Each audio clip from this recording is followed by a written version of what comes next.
ಎಲ್ಲರಿಗೂ ನಮಸ್ಕಾರ ವೀಕ್ಷಕರೇ, ನಾಳೆ ಶಕ್ತಿಶಾಲಿ ಅಮಾವಾಸ್ಯೆ. ಈ ಅಮಾವಾಸ್ಯೆಯಿಂದ ಈ ರಾಶಿಯವರಿಗೆ ಅದೃಷ್ಟ.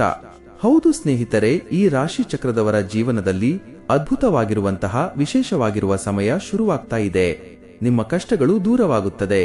ಪ್ರತಿ ಕಾರ್ಯದಲ್ಲೂ ಕೂಡ ಲಾಭವನ್ನ ಕಂಡುಕೊಳ್ತೀರಾ, ನೆಮ್ಮದಿಯನ್ನ ಪಡೆದುಕೊಳ್ಳುತ್ತೀರಾ. ಕಷ್ಟಗಳಿಂದ ಪರಿಹಾರ ಸುಲಭವಾಗಿ ಸಿಗ್ತಾ ಹೋಗುತ್ತದೆ. ನಿಮ್ಮ ಬಹು ದೊಡ್ಡ ಆಸೆ ಕನಸುಗಳು ಸಂಪೂರ್ಣವಾಗುವಂತಹ ಸಮಯ ಈಗ ಶುರುವಾಗ್ತಾ ಇದೆ. ನಿಮ್ಮ ಜೀವನದಲ್ಲಿ ಇನ್ನು ಮುಂದಿನ ಹಲವಾರು ವರ್ಷಗಳ ನಂತರ ಬಹಳಷ್ಟು ಅದೃಷ್ಟ, ಸಂಪತ್ತು, ಶಾಂತಿಯುತವಾದ ನೆಮ್ಮದಿಯ ಜೀವನವನ್ನ ನಡೆಸ್ತೀರಾ ಅಂತ ಹೇಳಿದ್ರೆ ತಪ್ಪಾಗೋದಿಲ್ಲ. ಅಷ್ಟ ಐಶ್ವರ್ಯದಿಂದ ತುಂಬಿರುವಂತಹ ವಿಶೇಷವಾಗಿರುವಂತಹ ಜೀವನ ನಿಮ್ಮದಾಗುತ್ತದೆ. ನಿಮ್ಮ ಮನೆಯಲ್ಲಿ ಇರತಕ್ಕಂತಹ ಪ್ರತಿಯೊಂದು ಸಮಸ್ಯೆ ದೂರವಾಗುತ್ತದೆ. ಈ ರಾಶಿ ಚಕ್ರದವರ ಜೀವನದಲ್ಲಿ ಇನ್ನು ಮುಂದೆ ಯಾವುದೇ ಸಮಸ್ಯೆಗಳು ಬರುವುದಿಲ್ಲ. ಬಂದಂತಹ ಸಮಸ್ಯೆಯನ್ನ ಸುಲಭವಾಗಿ ಎಲ್ಲವನ್ನ ಕೂಡ ನೀವು ನಿರ್ವಹಿಸುವಂತಹ ಸಾಮರ್ಥ್ಯವನ್ನ ಹೊಂದಿರ್ತೀರಾ. ಹೌದು ಸ್ನೇಹಿತರೆ, ಈ 5 ರಾಶಿಯವರಿಗೆ ರಾಶಿ ಹಣ ಸಿಗುತ್ತೆ. ಮುಟ್ಟಿದ್ದೆಲ್ಲ ಚಿನ್ನವಾಗುತ್ತೆ. ಆಕಸ್ಮಿಕವಾಗಿ ಧನಲಾಭವಾಗುತ್ತೆ. ನೀವು ಹಲವಾರು ವರ್ಷಗಳ ಸಂಪೂರ್ಣವಾದ ಅದೃಷ್ಟವನ್ನ ಬರಮಾಡಿಕೊಳ್ತೀರಾ. ಕುಬೇರ ಯೋಗ ನಿಮ್ಮ ಕೈ ಹಿಡಿಯುತ್ತದೆ. ಕಷ್ಟಗಳಿಂದ ಪರಿಹಾರ ಸಿಗುತ್ತದೆ. ನಿಮ್ಮ ಜೀವನದಲ್ಲಿ ಇನ್ನು ಮುಂದೆ ಅದ್ಭುತವಾದ ಸಮಯ ಅಂತ ಹೇಳಿದ್ರೆ ತಪ್ಪಾಗೋದಿಲ್ಲ. ನೀವು ಮಾಡುವಂತಹ ಪ್ರತಿಯೊಂದು ಕಾರ್ಯದಲ್ಲೂ ಕೂಡ ದೇವರ ಆಶೀರ್ವಾದವನ್ನ ಪಡೆದುಕೊಳ್ಳುತ್ತೀರಾ. ಕಷ್ಟಗಳಿಂದ ಪರಿಹಾರವನ್ನ ಸುಲಭವಾಗಿ ಕಂಡುಕೊಳ್ತೀರಾ. ಒಟ್ಟಾರೆಯಾಗಿ ಈ 5 ರಾಶಿಯವರಿಗೆ ಬಹುತೇಕ ಎಲ್ಲಾ ಆಸೆಗಳು, ಕನಸುಗಳು ನನಸಾಗುವಂತಹ ವಿಶೇಷವಾದ ಸಮಯ ಈಗ ಶುರುವಾಗ್ತಾ ಇದೆ. ಈ ಶಕ್ತಿಶಾಲಿಯಾಗಿರುವ ಭಯಂಕರವಾಗಿರುವ ಮಣ್ಣೆತ್ತಿನ ಅಮಾವಾಸ್ಯೆಯಿಂದ ನಿಮ್ಮ ಜೀವನದಲ್ಲಿ ಇನ್ನು ಮುಂದೆ ಎಲ್ಲವೂ ಕೂಡ ಸುಲಭವಾಗಿ ಸಾಗುತ್ತಕ್ಕಂತಹ, ಪ್ರತಿಯೊಂದು ಕೆಲಸ ಕಾರ್ಯದಲ್ಲೂ ಕೂಡ ಲಾಭವನ್ನ ಗಳಿಸಿಕೊಳ್ತಕ್ಕಂತಹ ಸಮಯ ಅಂತ ಹೇಳಿದ್ರೆ ತಪ್ಪಾಗೋದಿಲ್ಲ. ಸ್ನೇಹಿತರೆ, ಈ ಅಮಾವಾಸ್ಯೆಯ ಪ್ರಭಾವದಿಂದ ಈ ರಾಶಿ ಚಕ್ರದವರಿಗೆ ಇನ್ನು ಮುಂದೆ ಮುಟ್ಟೆದೆಲ್ಲ ಚಿನ್ನವಾಗಿ ಬಂಗಾರದಂತಹ ಸಮಯ ಶುರುವಾಗುತ್ತದೆ. ಈ ರಾಶಿಯವರಿಗೆ ಇನ್ನು ಮುಂದೆ ಯಾವುದೇ ರೀತಿಯ ಕೆಟ್ಟ ದೃಷ್ಟಿಗಳು ಬರೋದಿಲ್ಲ. ನಿಮ್ಮ ಜೀವನದಲ್ಲಿ ಅದ್ಭುತವಾಗಿರುವ ಯೋಗ ಸೃಷ್ಟಿಯಾಗುತ್ತದೆ. ಜೀವನವು ಉತ್ತಮವಾದ ಶಿಖರವನ್ನ ತಲುಪುತ್ತದೆ. ಇವರು ಕಾಲಿಟ್ಟ ಕಡೆಯಲ್ಲ ಯಶಸ್ಸು ಕಂಡುಕೊಳ್ಳುತ್ತಾರೆ. ಸ್ನೇಹಿತರೆ, ಜೀವನದಲ್ಲಿ 2026 ಜುಲೈ 14ರಂದು ಬರುತ್ತಿರುವಂತಹ ಮಣ್ಣೆತ್ತಿನ ಅಮಾವಾಸ್ಯೆ ಅತ್ಯಂತ ವಿಶೇಷವಾದ ದಿನವೆಂದು ಅನೇಕರು ಭಾವಿಸುತ್ತಾರೆ. ಈ ದಿನ ಪಿತೃಸ್ಮರಣೆ, ದಾನ, ಧರ್ಮ, ಪೂಜೆ, ಪುರಸ್ಕಾರಗಳಿಗೆ ವಿಶೇಷವಾದ ಸಮಯ. ಈ ಸಮಯದಲ್ಲಿ ಮಾಡುವಂತಹ ವಿಶೇಷವಾದ ಕಾರ್ಯಗಳು ನಿಮ್ಮನ್ನ ಕಷ್ಟಗಳಿಂದ ಪರಿಹಾರವನ್ನ ಮಾಡಿಕೊಡುತ್ತದೆ. ಸುಲಭವಾಗಿ ಶ್ರೀಮಂತಿಗೆ ಹಾದಿಗೆ ಕರೆದುಕೊಂಡು ಹೋಗಿ ಬಿಡುತ್ತದೆ. ಈ ಒಂದು ಮಣ್ಣತ್ತಿನ ಅಮಾವಾಸ್ಯೆಯ ಪ್ರಭಾವದಿಂದ ಈ ರಾಶಿಯವರಿಗೆ ವಿಶೇಷವಾದ ಅನುಕೂಲ ಪಡೆದುಕೊಳ್ಳುವಂತಹ ಈ 5 ರಾಶಿಗಳಲ್ಲಿ ಮೊದಲನೇ ರಾಶಿ ಮೇಷರಾಶಿ ಮತ್ತು ವೃಶ್ಚಿಕ ರಾಶಿ. ಈ 2 ರಾಶಿಗಳಿಗೆ ಇನ್ನು ಮುಂದೆ ಕಷ್ಟಗಳು ಬರುವುದಿಲ್ಲ. ಎಲ್ಲಾ ರೀತಿಯ ಸಮಸ್ಯೆಗಳನ್ನ ಪರಿಹರಿಸಿಕೊಳ್ಳುತ್ತಾರೆ. ಆರೋಗ್ಯದ ದೃಷ್ಟಿಯಿಂದ ಕೂಡ ಅತ್ಯುತ್ತಮವಾದ ಸಮಯವಾಗಿರುತ್ತದೆ. ಈ ರೀತಿಯ ಬದಲಾವಣೆಗಳು ನಿಮ್ಮ ಜೀವನದಲ್ಲಿ ಕಂಡುಬರುತ್ತದೆ.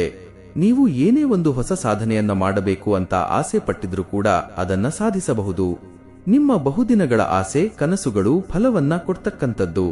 ಈ ಒಂದು ಸಂದರ್ಭದಲ್ಲಿ ನಿಮ್ಮ ಜೀವನದಲ್ಲಿ ಯಾವುದೇ ಒಬ್ಬ ಸ್ನೇಹಿತ ಅಮಾವಾಸ್ಯೆಯ ಒಂದು ಸಂದರ್ಭದಲ್ಲಿ ಸಮಸ್ಯೆ ಅಂತ ಬಂದಾಗ ಖಂಡಿತವಾಗಿ ನೀವು ನಿಮ್ಮ ಮನಸ್ಸನ್ನ ಕರಗಿ ಇರೋದನ್ನೆಲ್ಲ ಕೊಟ್ಟು ಬಿಡಬಹುದು. ಆದ್ದರಿಂದಲೇ ನಿಮಗೆ ತೊಂದರೆಗಳು ತಪ್ಪಿದ್ದಲ್ಲ. ಅದಕ್ಕೋಸ್ಕರ ಯಾವುದೇ ಹಣಕಾಸಿನ ನಿರ್ಧಾರವನ್ನ ತೆಗೆದುಕೊಳ್ಳಬೇಕಾದ್ರೆ ಯೋಚನೆ ಮಾಡಿ ತೆಗೆದುಕೊಳ್ಳಬೇಕು. ಯಾಕೆಂದ್ರೆ ನಿಮ್ಮ ಶತ್ರುಗಳು ನಿಮ್ಮ ಸ್ನೇಹಿತರ ರೂಪದಲ್ಲಿ ಇರಬಹುದು. ಅವರು ಬಂದು ನಿಮಗೆ ಹಣಕಾಸಿನ ಸಹಾಯದ ಮೂಲಕ ಕೆಲವೊಂದಿಷ್ಟು ತೊಂದರೆಯನ್ನು ಕೊಡಬಹುದು. ಆದ್ದರಿಂದ ಈ ಸಮಯ ಎಚ್ಚರಿಕೆಯಿಂದ ಇರೋದು ಬಹಳಷ್ಟು ಉತ್ತಮ. ಇನ್ನು ಮುಂದಿನ ರಾಶಿ ಮೀನರಾಶಿ, ಧನಸ್ಸು ರಾಶಿ. ಈ ರಾಶಿಯವರಿಗೆ ಶ್ರೀ ಪರಾಭವ ನಾಮ ಸಂವತ್ಸರ ಜ್ಯೇಷ್ಠ ಮಾಸ, ಗ್ರೀಷ್ಮ ಋತು, ಉತ್ತರಾಯಣ ಕೃಷ್ಣ ಪಕ್ಷದಲ್ಲಿ ಬಂದಿರತಕ್ಕಂಥ ಈ ಶಕ್ತಿಶಾಲಿ ಅಮಾವಾಸ್ಯೆಯಲ್ಲಿ ಒಂದು ವಿಶೇಷವಾಗಿರುವಂತಹ ಪ್ರಭಾವ ನಿಮ್ಮ ಜೀವನದ ಮೇಲೆ ಬೀರುತ್ತದೆ. ಈ ಸಂದರ್ಭದಲ್ಲಿ ಯಾವುದೇ ನಿರ್ಧಾರವನ್ನ ತೆಗೆದುಕೊಳ್ಳಬೇಕಾದರೂ ಯೋಚನೆ ಮಾಡಬೇಕು. ಮಕ್ಕಳ ವಿಚಾರದಲ್ಲಿ ಹೆಚ್ಚು ಜಾಗರೂಕರಾಗಿರಬೇಕು. ತಂದೆ ತಾಯಿ, ಹಿರಿಯರ ವಿಚಾರದಲ್ಲೂ ಕೂಡ ಕೆಲವೊಂದಿಷ್ಟು ಅಪಘಾತಗಳಾಗುವಂತಹ ಸಾಧ್ಯತೆ ಇದೆ.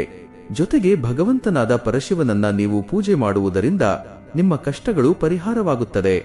ನಿಮ್ಮ ಕುಟುಂಬದವರ ಮೇಲೆ ದೇವರ ಅನುಗ್ರಹ ಸದಾ ಇರುತ್ತದೆ. ಈ ಸಂದರ್ಭದಲ್ಲಿ ಹೆಚ್ಚು ಜಾಗರೂಕತೆಯಿಂದ ತೀರ್ಮಾನ ತೆಗೆದುಕೊಳ್ಳುವುದು ಬಹಳನೇ ಮುಖ್ಯ ಅಂತ ಹೇಳಬಹುದು. ನಿಮ್ಮ ಜೀವನದಲ್ಲಿ ನಿಮ್ಮ ಪರಿಶ್ರಮಕ್ಕೆ ತಕ್ಕಂತಹ ಪ್ರತಿಫಲ ಸಿಗುತ್ತದೆ. ಕಷ್ಟಗಳಿಂದ ಪರಿಹಾರ ಸಿಗುತ್ತದೆ. ಆತ್ಮವಿಶ್ವಾಸ ಹೆಚ್ಚಾಗುತ್ತದೆ. ಎಲ್ಲಾ ಕ್ಷೇತ್ರದಲ್ಲೂ ಕೂಡ ಪ್ರಗತಿಯನ್ನ ಸಾಧಿಸುವಂತಹ ಆಸೆ, ಕನಸು ನನಸಾಗುತ್ತದೆ.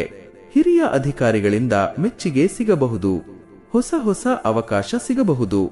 ದೂರದಲ್ಲಿ ಇರತಕ್ಕಂತ ಸ್ನೇಹಿತರು, ಸಂಬಂಧಿಕರನ್ನ ಭೇಟಿಯಾಗುವಂತಹ ವಿಶೇಷವಾದ ಸಮಯ. ಮುಂದಿನ ರಾಶಿ ಮತ್ತು ಕೊನೆಯ ರಾಶಿ ತುಲಾ ರಾಶಿ. ಈ ರಾಶಿಯವರಿಗೆ ಹೊಸ ಒಪ್ಪಂದಗಳು ಅಥವಾ ಲಾಭದಾಯಕ ವ್ಯಾಪಾರಗಳು ನಿಮ್ಮತ್ತ ಹರಿದು ಬರುತ್ತದೆ. ಅವಕಾಶಗಳ ಸುರಿಮಳೆ ಸುರಿಯುತ್ತದೆ. ಹೊಸ ಸಂಪರ್ಕಗಳನ್ನ ಸಾಧಿಸಬಹುದು. ಯಾವುದೇ ದೊಡ್ಡ ನಿರ್ಧಾರವನ್ನ ತೆಗೆದುಕೊಳ್ಳಬೇಕಾದರೆ ಮೊದಲು ಎಲ್ಲವನ್ನ ಯೋಚನೆ ಮಾಡಿ ಪರಿಶೀಲಿಸೋದು ಒಳ್ಳೆಯದು. ಈ ಅಮಾವಾಸ್ಯೆಯಿಂದ ನಿಮ್ಮ ಬಾಳಿನಲ್ಲಿ ಬಂಗಾರದ ಸಮಯ ಶುರುವಾಗುತ್ತದೆ. ಆರ್ಥಿಕವಾಗಿ ಉತ್ತಮ ಬೆಳವಣಿಗೆ ಕಂಡುಬರಬಹುದು.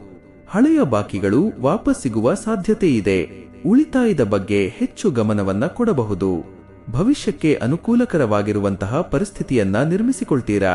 ನಿಮ್ಮ ಜೀವನದಲ್ಲಿ ಇನ್ನು ಮುಂದೆ ಅನುಸರಿಸಿದಂತಹ ಉತ್ತಮ ಮಾರ್ಗದಿಂದ, ಒಂದು ವಿದ್ಯಾಭ್ಯಾಸದಿಂದ, ಸಮತೋಲಿತವಾಗಿರುವಂತಹ ಆಹಾರ ಕ್ರಮದಿಂದ, ನಿಮ್ಮ ಪರಿಶ್ರಮಕ್ಕೆ ತಕ್ಕ ಪ್ರತಿಫಲಕ್ಕೆ, ಒಂದು ವಿಶೇಷವಾಗಿ ಆರೋಗ್ಯವು ಕೂಡ ಬೆಂಬಲವನ್ನ ಕೊಡೋದ್ರಿಂದ ನಿಮ್ಮ ಜೀವನದಲ್ಲಿ ಇದೇ ಒಂದು ಜುಲೈ 14 ಮಣ್ಣೆತ್ತಿನ ಅಮಾವಾಸ್ಯೆಯಿಂದ ಹೊಸ ಭರವಸೆ, ಹೊಸ ಅವಕಾಶ ಮತ್ತು ಉತ್ತಮ ಬೆಳವಣಿಗೆಯನ್ನ ನೀಡುವ ಸಮಯ ಅಂತ ಹೇಳಬಹುದು. ಈ ಸಮಯದಲ್ಲಿ ನೀವು ಕೆಲವೊಂದಿಷ್ಟು ವಿಶೇಷವಾದ ಪೂಜೆ ಪುರಸ್ಕಾರಗಳನ್ನ ಮಾಡೋದು, ಆಧ್ಯಾತ್ಮಿಕವಾಗಿ ನಿಮ್ಮನ್ನ ನೀವು ತೊಡಗಿಸಿಕೊಳ್ಳೋದು ಬಹಳ ಶ್ರೇಷ್ಠ. ಇದರಿಂದಾಗಿ ನಿಮ್ಮ ಜೀವನದಲ್ಲಿ ಬರ್ತಕ್ಕಂತಹ ಪ್ರತಿಯೊಂದು ಕಷ್ಟಗಳನ್ನ ದೂರ ಮಾಡಿಕೊಳ್ಳಬಹುದು. ಈ ಒಂದು ಮಾಹಿತಿ ನಿಮಗೆಲ್ಲ ಇಷ್ಟವಾಗಿದ್ದರೆ ನಿಮ್ಮ ಫ್ರೆಂಡ್ಸ್ ಅಂಡ್ ಫ್ಯಾಮಿಲಿಗೆ ಶೇರ್ ಮಾಡಿ. ಈ ರಾಶಿಗಳಲ್ಲಿ ನಿಮ್ಮ ರಾಶಿ ಇದ್ದರೂ ಇಲ್ಲದಿದ್ದರೂ ಭಕ್ತಿಯಿಂದ ನಿಮ್ಮ ಇಷ್ಟ ದೇವರ ಹೆಸರನ್ನ ಕಮೆಂಟ್ ಮಾಡಿ. ಎಲ್ಲರಿಗೂ ಶುಭವಾಗಲಿ. ಧನ್ಯವಾದಗಳು.